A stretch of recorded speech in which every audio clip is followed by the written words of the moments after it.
Sinaloa está en el noroeste, del lado del Pacífico. Al norte de Sinaloa está Sonora y la frontera con Estados Unidos. Al sur tenemos a Nayarit, es la parte, esa parte vive de la agricultura, es un estado muy próspero y muy rico en sus tierras, y tiene, Sinaloa debe de tener cerca de 1.200 kilómetros de costa, de playas, y entonces hay también lugares turísticos muy famosos en México, como el puerto de Mazatlán, por ejemplo. Bueno, la violencia que vive el estado de Sinaloa es una violencia que está asociada directamente al tráfico de drogas. Que además no es un problema nuevo en el caso de Sinaloa, es un problema que se empezó a vivir, sobre todo después de la Segunda Guerra Mundial. Incluso hay un debate no resuelto aún entre intelectuales sinaloenses en torno al origen de este conflicto, sobre el origen, digamos, de esta narcoviolencia, para decirle de alguna manera, ¿no? Hay un grupo de intelectuales que afirma que México firmó, bueno, por debajo de la mesa, un tratado con el gobierno norteamericano para suministrar durante la guerra a Estados Unidos de la droga que ocupaba para poder atender a los soldados.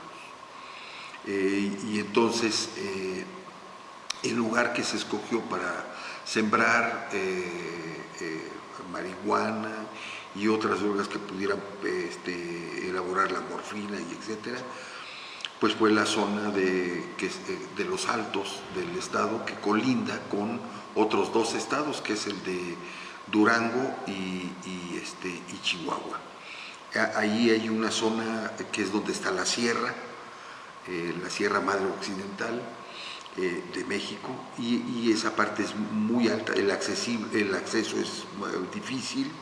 Bueno, ahora ya no tanto porque ya hay carreteras, pero en esos años yo me imagino que debió de haber sido muy difícil. Hay poblados, por ejemplo, Surutato, que así se llama uno de los poblados, en los que solamente se puede llegar a caballo, ¿no? Bueno, solo se podía llegar a caballo.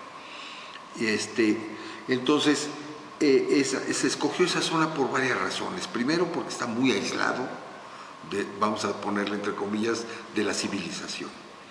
Segundo, porque hay una condición de declive de la minería, que era de lo que se vivía ahí. Se agotaron las minas, los pueblos sierreños pues necesitaban vivir de algo, y la agricultura no era precisamente tan benigna con ellos.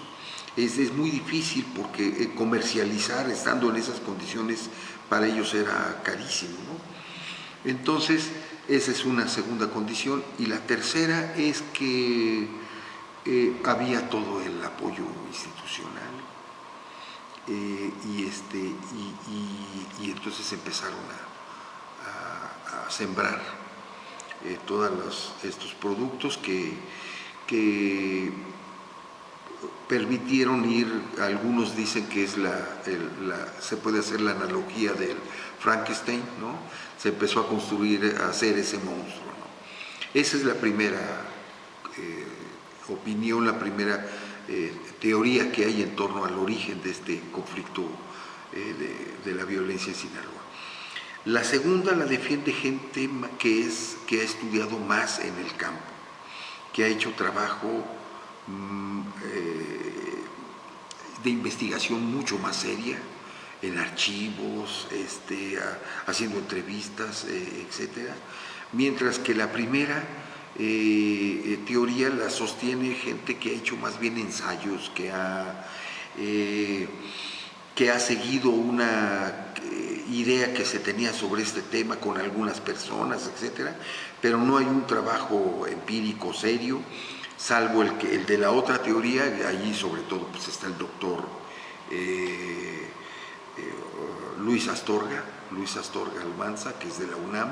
Él debe de tener publicados como 6 libros sobre el narcotráfico en México, y además el maestro es de Sinaloa, entonces conoce bien el problema, y Sinaloa está, por supuesto, multicitado en sus libros, ¿no?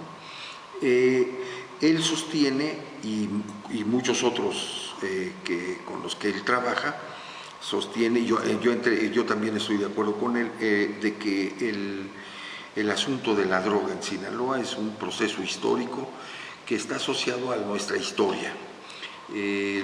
Por ejemplo, la población china, que fue expulsada de Estados Unidos, del sur de Estados Unidos, una vez que se terminó el ferrocarril, entró a Sonora y a Sinaloa, sobre todo a principios del siglo XIX.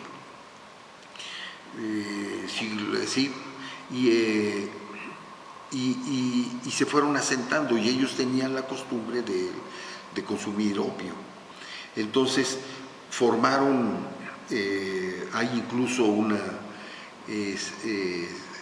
registro verídico de los fumaderos de opio a donde asistía la clase alta de Sinaloa, ¿no? Y luego, por el otro lado, por las condiciones de la riqueza de la tierra, que es otra característica que se me había olvidado, la tierra en Sinaloa es benigna. La agricultura sinaloense es lo que sostiene la economía de una buena parte de México. Durante algún tiempo se le ha llamado a Sinaloa el granero de México, ¿no? Y los sinaloenses dicen que ahí se puede uno morir de todo menos de hambre. Entonces es parte de esta idea de la riqueza que tiene esta entidad.